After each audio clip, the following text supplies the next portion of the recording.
A Lumberjack Tale by the Bairs. In the remote village of Penn, in the great country, Sylvania, there lived Lord and Lady Lumberjack and their 5 servants, children. The oldest of these was very skilled at solving small puzzles at high speeds with his nimble fingers. His great height was added to by the springy nature of his top fluff. The second was a talented feelings reader and maker of interesting noises. He could always be counted on for a smile. The third, the only daughter, made beautiful music with her sideways harp that she pulled a hairy stick back and forth across. Plus, she could belch as prolifically as the second. The fourth was a watcher, quiet and careful, and very perceptive. He loved being teased until he hated it. The fifth was a charming miniature lumberjack and a great maker of messes. He could mix up a tool bench and lose all the drill bits before Lady and Lord Lumberjack could blink. He was also a master at asking awkward questions. This family worked hard and prospered in their little kingdom. Their daily ritual involved stealing eggs from their clueless and unsuspecting hens, dirtying clothes and then washing them, scattering their belongings all over their abode before gathering them back up, reading too many books, and especially baking lots and lots of bread. One sunny day, Lord and Lady Lumberjack needed to leave their children, for a time to deliver freshly baked bread to their hungry serfs or neighbors. They waved goodbye and rode away. Not long after his parents disappeared down the road, the second Sir Isaac noticed a drop in the mood of his siblings. The oldest had teased the fourth until he hated it and ran off to sulk, and the fifth was being even messier than usual, pulling all the books off the shelves out of sheer boredom. Sir Isaac had a plan.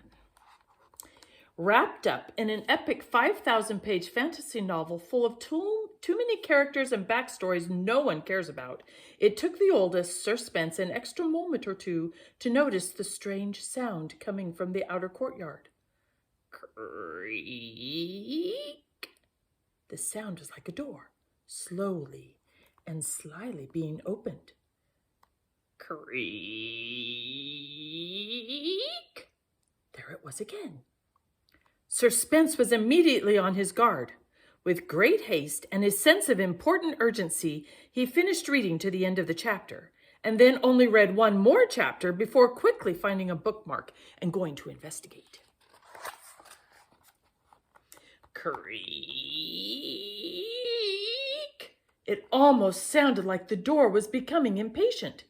Sir Spence checked the courtyard, where he thought the sound was coming from 13 minutes ago. Nothing looked out of the ordinary. He shrugged, chided the youngest for his book mess, ordered him to clean it up, and went back to his novel. The fourth, Sir Adam, was finished being angry at Sir Spence, and as a result, he was heading back downstairs when he perceived a dark and shadowy figure crossing the great hall. The figure was almost silent, stealthy, like a ninja. In fact, Sir Adam quietly followed the figure and saw that it was indeed a ninja. Sir Adam ran to find Lady Gemma, his sister, who was sawing away at her harp upstairs with her wooden stick.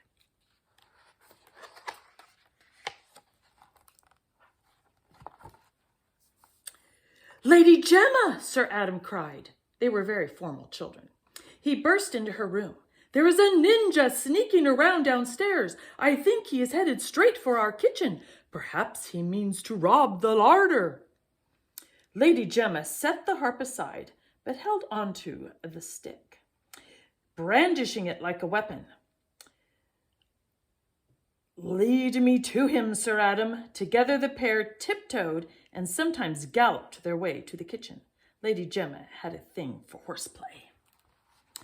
Meanwhile, the youngest and messiest of all the children had given up on the great library's bookshelves when the remaining books exceeded his reach.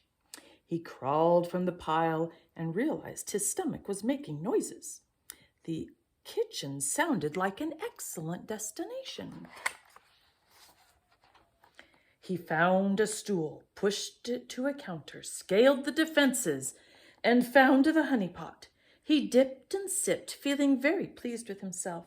But his sweet snack was interrupted by the arrival of a dark and shadowy figure. The figure sneaked silently to the shelf where the freshly baked bread was stored, not noticing his already snacking companion. Slowly the ninja laid his quarry on the butcher block, silently withdrew a sword, raised it high in the air, and slice! A hunk of bread fell to the ninja's waiting plate. "Whoa!" Sir Caleb declared from his honey-snacking hiding place. Startled, the ninja looked up to face the sticky 4-year-old. "Why do you have a knife? Are you killing some bread? Where is your hair? Why does your face look like that?" Apparently thrown off guard, the ninja assumed a defensive position. Just at that moment, a thundering noise approached, like huge beasts galloping down a wooden hallway. The ninja's eyes scrunched in some worry. Lady Gemma held Sir Adam still for a moment outside the kitchen entrance. All that galloping had stirred up some serious bubbles in Gemma's abdomen. Peeking round the corner, she spotted the ninja, sword in hand, facing off with her baby brother. She opened her mouth to holler something like, "Unhand him, you foul knave!" or "On guard!" But instead of the words she'd intended to say, out came a belch so deep and so monstrous it would have made Lord Lumberjack blush.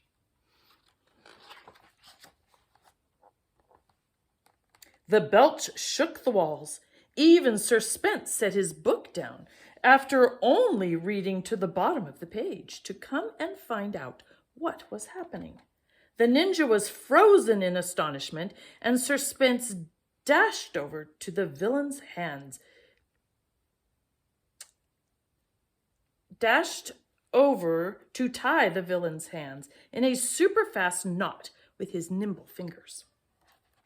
Now many things happened all at once. Outside, one of the clueless hens laid an egg. The drawbridge lowered, and Lord and Lady Lumberjack strode into their home. Sir Caleb dabbed another mouthful of honey. Lady Gemma pointed a threatening stick with hair at the trussed-up man in black, and the ninja burst out laughing. Sir Spence whipped the ninja's face covering off. "Sir Isaac?" the children all gasped.